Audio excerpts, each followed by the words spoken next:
हाँसी की इन जगहों पर मैं इसीलिए भी आता हूँ क्योंकि यहाँ पर कुछ ऐसी निशानियाँ हैं जिन निशानियों के हवाले से मेरा वजूद सा बन जाता है, और वो हैं हमारे बॉस, मेरे बॉस इंद्रजीत अरोड़ा जी। और वो मुझसे अक्सर पूछते थे, किले पे जाता है?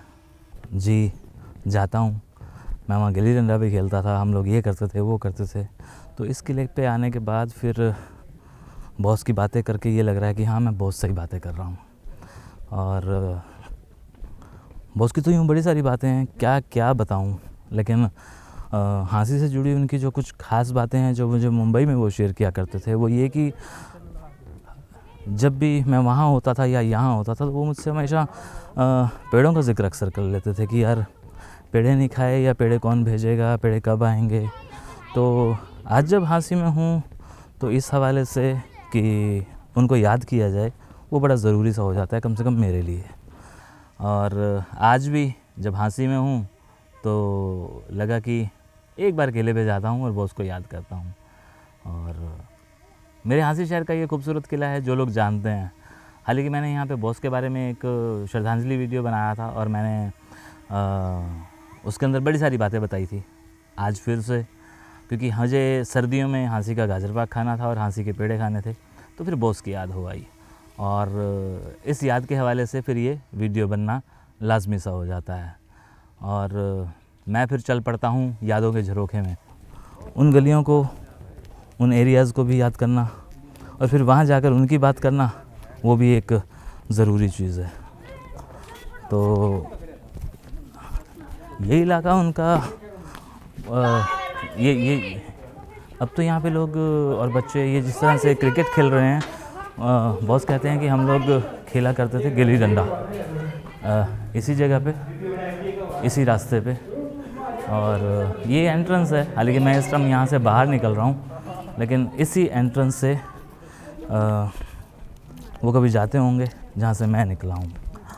और अब उनकी कमी का एहसास होता है कि यार वो होते तो, क्योंकि वो मुझे अक्सर कहा करते थे कि यार अपना ना चैनल होना चाहिए, ये ना इन चैनल वालों की मोहताजी नहीं होती। क्योंकि जब भी बॉस जी के लिए काम करते थे या सहारा के लिए काम करते थे तो बॉस कुछ चीज़ों को वो बड़े शॉर्ट टेम्पर थे और उनसे कोई चीज़ जल्दी से बर्दाश्त नहीं होती थी। वो कहते थे कि नहीं ये होगा तो मैं शूट करूँगा, ये नहीं होगा तो मैं शूट करूँगा। कई बार सोचता हूँ काश आज वो होते और मैं जब कुछ कमर्शियल करता हूँ तो उन्हें दिखाता। हालांकि मैंने अपना पहला कमर्शियल दिखाया था तो वो बड़े खुश हुए थे। इन सारी चीज़ों को मैं याद करता हूँ तो मुझे बहुत सारी बातें याद आती हैं बॉस के हवाले से। और यहाँ आके इन बातों को करना, क्योंकि हाँसी का किला है और यहाँ पर उनका अच्छा खासा बचपन गुजरा है और मेरा भी गुजरा है। और बॉस के बारे में एक चीज़ और बता दूँ जो मेरे उनके अंदर सिमिलर थी। बॉस हाँसी से, मैं हाँसी से। बॉस की मम्मी और मेरी मम्मी दोनों अनडिवाइडेड इंडिया में पैदा हुए। बॉस की मम्मी और मेरी मम्मी यहाँ आकर भी सहेलियाँ रही। बॉस का नंबर 9, मेरा नंबर 9। बॉस हाँसी से, मैं हाँसी से। बॉस ने रामलीला की, मैंने रामलीला की। बॉस ने गिल्ली डंडा बड़े अच्छे से खेला, मैंने अच्छे से खेला। बॉस पतंगबाजी के बड़े शौकीन थे, मैं पतंगबाजी का। बॉस को गाना अच्छा लगता था, मेरे को गाना। तो ये सारी बातें मुझे तब पता चली जब बॉस और मेरी आपस में कई बार सीटिंग होती थी तो हम लोग बड़े अच्छे मूड में होते थे तो बॉस बताया करते थे। तो मैंने कहा कि हम दोनों में कितना कुछ सिमिलर है। तो बॉस हंसते थे, कहते हैं तभी तेरे साथ मेरी निभती है, वरना मेरी हाँसी वालों के साथ ज़्यादा बनती नहीं है। तो ये भी एक किस्सा है कि उन्होंने ये लाइन क्यों कही कि मेरी हाँसी वालों के साथ ज़्यादा बनती नहीं है। तो मैं कई बार सोचता हूँ कि चलो शुक्र है बॉस ने मुझे अपनाया, एक तरह से मुझे अपने छोटे भाई की तरह रखा और मुझे बड़ी प्यार मोहब्बत से अपना काम सिखाया। और काम सिखाने के बाद मुझे एक जगह खड़ा कर दिया कि मैं 4 पैसे कमा सकूं। और अगर आज मैं कुछ कर रहा हूं, भले वो मैं सोशली कर रहा हूं, भले वो मैं कमर्शियली कर रहा हूं, लेकिन कहीं ना कहीं उसके अंदर बॉस का बहुत बड़ा हाथ है। तो मैं बॉस को तो कभी ज़िंदगी में नहीं भूल सकता ना, क्योंकि जब भी मैं कैमरे के सामने होता हूं या कैमरे के पीछे होता हूं तो मुझे मेरा बॉस याद आता है।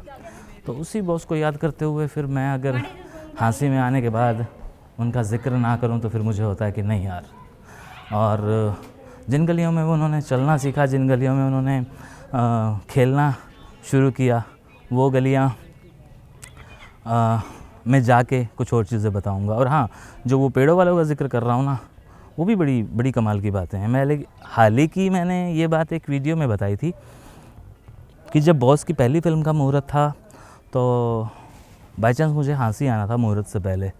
तो बॉस को मैंने कहा कि सर मैं जा सकता हूँ? तो बॉस ने कहा कि हाँ तू जा। मैंने कहा कि मैं आ जाऊँगा मुहूर्त तक। कहते कि हाँ आना ही पड़ेगा, क्योंकि आते हुए तेरे को हाँसी के पेड़े लेके आने हैं। तो मैंने कहा कि ठीक है सर मैं आ जाऊँगा। तो बॉस ने जब एक आदेश दे दिया था तो मैं आते हुए पेड़े लेके आया था, और पेड़े मुझे पहचाने वाला था मेरा दोस्त ललित, ठीक है। तो वो क्योंकि उस फंक्शन में आ रहा था जो हमारे घर पे था, तो बॉस को मैंने कहा कि मैं टाइम पे पहुंच जाऊंगा, और इसका क्रेडिट ललित को जाता है। और वो पेड़े किस किस ने खाए थे वो मैं वहाँ चल के बताऊंगा उस पेड़े वाली दुकान पे। ये जो वाइट शर्ट वाला दिख रहा है ना आपको स्वेटर में, ये है ललित जिसने पेड़े भेजे थे। भेजे नहीं थे, लेके आया था।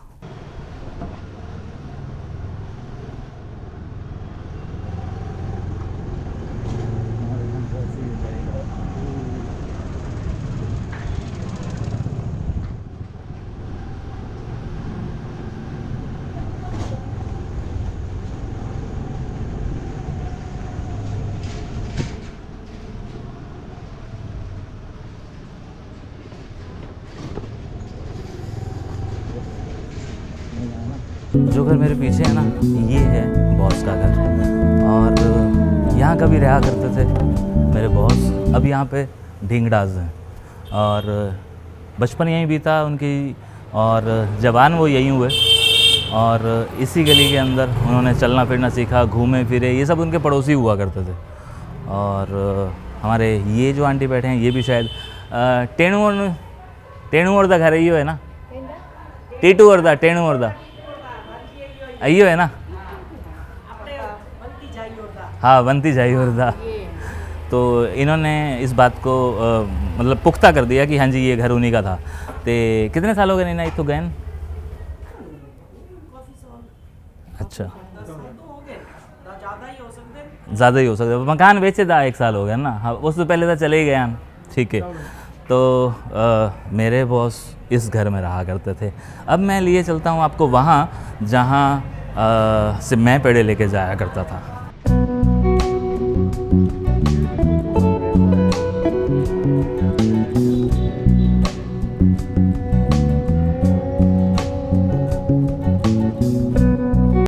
मेरे उस्ताद को किस चीज़ का शौक़ था, वो क्या देखते थे, और वो ये एरिया है जहाँ पे पेड़े बनते।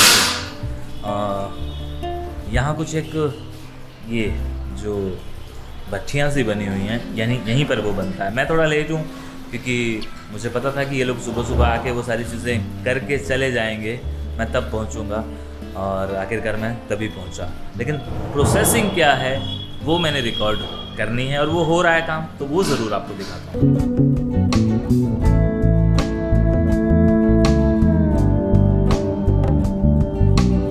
किस्सा कुछ यूँ है कि जिन पेड़ों का मैं जिक्र कर रहा हूँ, जिसके दीवाने वैसे तो दुनिया है, लेकिन मैं तो अपने उस्ताद का जिक्र कर रहा हूँ। तो मेरे उस्ताद डायरेक्टर श्री इंद्रजीत अरोड़ा, वो इन पेड़ों के दीवाने थे। क्यों थे? जाहिर सी बात है, अपना शहर है तो अपने शहर की चीज़ें अच्छी लगती हैं। 21 जनवरी 2005 जब मुझे वापस एक बार हाँसी आना था किसी काम से, और 25 जनवरी का हमारी फिल्म का मुहूर्त था, तो मुझे छुट्टी चाहिए थी क्योंकि फ़िल्म का मुहूर्त होने जा रहा है और बड़ी फिल्म थी।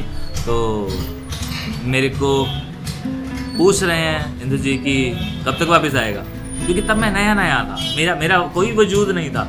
मैं रहूं या ना रहूं, मेरे सारे काम कोई ना कोई कर ही लेगा। यानी कि मेरे काम तो थे ही नहीं, मैं जिन लोगों पे काम करना चाहता था वो भी कोई ना कोई कर ही लेगा।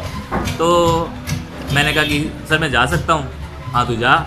मैंने कहा मैं हाँसी जा रहा हूँ। अच्छा तू कब तक वापस आएगा? मैंने कहा जी मैं, आप बताओ। कहते हैं नहीं 25 का मुहूर्त है ना, तो मैं चाहता हूँ कि तू 24 तक आ जाए वापस। मैंने कहा जी मैं आ जाऊँगा, बताइए काम। कहते कि यार तू जा रहा है तो आपका पूरी यूनिट को, कम से कम स्टार कास्ट को हाँसी के पेड़े तो खिलाएं। तो तू आते हुए कम से कम पेड़े लेता आई हो। मैंने कहा जी मैं लेता आऊँगा। कितने लाऊँ? 1 2 3 10 लाने हैं। तो 10 पेड़ों के डिब्बे मैंने इमीडिएट अपने हाँसी वाले फ्रेंड को फ़ोन किया कि हमारे घर में जो फंक्शन है उसको अटेंड करने के लिए तुम कुरुक्षेत्र आ रहे हो ना?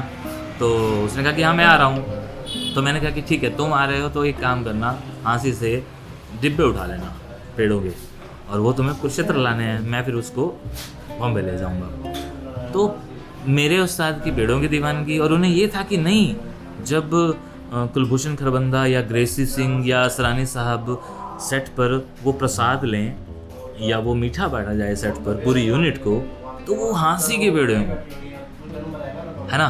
तो ये एक रीज़न था।